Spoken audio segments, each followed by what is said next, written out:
अन्य पार्टी में दरअसल सलोनी है, तो ये देखना होगा कि देखिए वो जो इंटरनल वो जो एक खींचतान है वो भी एक बड़ी यहां पर चुनौती है। तो ऐसे में अब आगे कहां जाता हुआ नजर आ रहा है ये तो हमारे एक्सपर्ट बता ही रहे हैं, लेकिन वहां पर आप लोगों से बात कर रहे हैं, आप वहां पर देख रही हैं ग्राउंड पर क्या सिचुएशन है, क्या आप भाप पाए, क्या आपको लगा?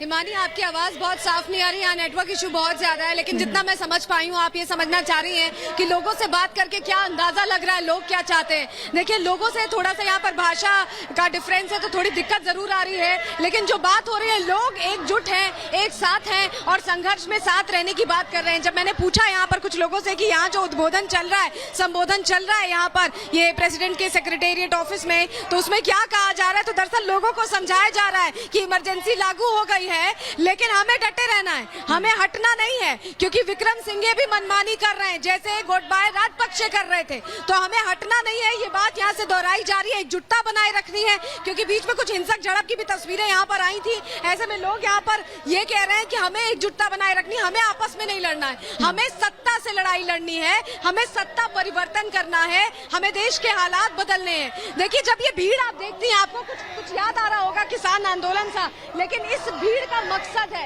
इस भीड़ का मकसद है, उस भीड़ का मकसद नहीं था, इस भीड़ का मकसद है और मकसद हासिल करने के लिए यहाँ पर लोग डटे हुए हैं। रोजी रोटी का संकट है, नौकरी नहीं है लोगों के पास, और अगर हम खाने पीने की चीजों की बात करें हिमानी, हैरानी की बात यह कि दाम इतने ज्यादा हैं कि बिना नौकरी के लोग उसे अफोर्ड नहीं कर सकते हैं। फ्यूल की भी अगर रिफ्यूलिंग आप कराने पहुंच रहे हैं तो सिर्फ 15 लीटर मिलेगा, और वो भी 2 से 3 दिन 4 दिन लाइन में खड़े रहने के बाद मिल पाएगा। और ये अभी हुआ है जब फ्यूल का स्टॉक आया है, इससे पहले ऐसा था कि महीने में मिल रहा था फ्यूल, और यहाँ पर ट्रैवल करना इतना मुश्किल है। अगर अभी हम बताएं कि हम यहाँ से कैसे आए हैं, समझिए आप आपातकाल है, और जो ऑटोज है वो मनमाने रेट्स पर पैसे दे रहे हैं और लोगों को ले जा रहे हैं। उनकी भी मजबूरी है, क्योंकि वो भी 5-5, 6-6 दिन तक कतारों में खड़े होकर किसी तरह रिफ्यूलिंग करा पा रहे हैं। लेकिन हम तस्वीरें जो दिखा रहे हैं, अभी जो हालात है, जो सड़कें भरी पड़ी हुई हैं, अभी भी सुबह, दिन, रात, शाम, आधी रात, जब भी आप यहाँ गाल रोड पर आएंगी, गाल सर्कल पर आएंगी, आप यहाँ पर लोगों का हुजूम ही पाएंगी, क्योंकि जब तक तब्दीली नहीं हो जाती, लोगों ने प्रण किया है, ऐलान जरूर हो गया है गोटबाया राजपक्षे के इस्तीफे का, लेकिन लोगों ने प्रण किया है कि जब तक इस्तीफा पूरी तरह से हो नहीं जाता, जब तक सत्ता परिवर्तन हो नहीं जाता, 20 तारीख का वो दिन जब नए राष्ट्रपति कमान संभाल नहीं लेते, तब तक ये प्रदर्शन जारी रहने वाला है। और तब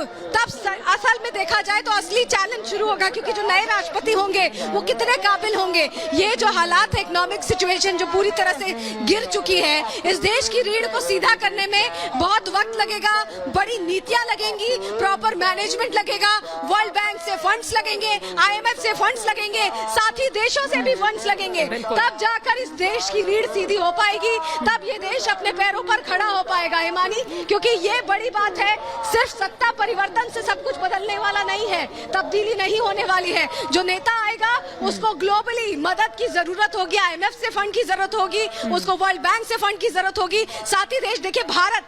अब तक $3.8 बिलियन की मदद दे चुका है, बहुत बड़ी बात है। भारत ने अपने हाथ बढ़ाए ऐसे मुश्किल वक्त में, लेकिन और देश कौन आगे आएगा श्रीलंका की मदद के लिए, श्रीलंका को फिर से खड़ा करने के लिए, क्योंकि अब ये देश कई सालों, क्या मैं कहूँ कई दशकों पीछे चला गया है। इस पूरे घटनाक्रम के बाद जो विकास था, जो यहाँ की ट्रैवल इंडस्ट्री थी, जिस तरह का खूबसूरत ये देश था, वो अब आखिरी सांसें गिन रहा है। और ऐसे में उसे नया जीवन देने के लिए नई इच्छा शक्ति चाहिए, नया नेतृत्व चाहिए, और ऐसा नेतृत्व चाहिए जो सब कुछ तब्दील करने की ताकत रखता हो। ऐसा लीडर चाहिए जो ग्लोबली अक्लेम्ड हो, जो ग्लोबली अपनी प्रेजेंस दिखाकर देशों से मदद लेकर इस देश को वापस खड़ा कर पाए, क्योंकि जब तक ऐसा नहीं होगा तब तक श्रीलंका में भुखमरी के ही हालात रहेंगे, इसी तरह की स्थिति रहेगी। जी।